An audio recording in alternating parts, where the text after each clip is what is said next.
我想保护你，保护青之宫，请允许我最后一次任性。以前找不到博玄，总觉得还有希望，他是没有危险的。现在找到了，他却变成了这个样子。没想到救他的方法会牵涉这么多。青木，可我不愿让你和凤染为难，也不愿让青之宫成为众矢之的。但我真的很想帮帮博玄。后池，可以跟我谈谈博玄吗？他从前对你如何？他对我很好。最后一次见他，还是他要离开青石宫，出去渡劫。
你做什么？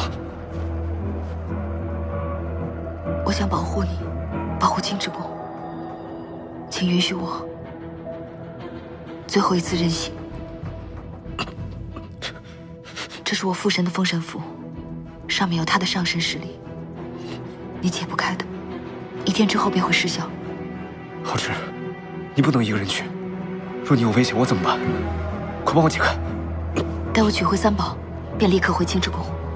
此番是我不对，多保重。浩之，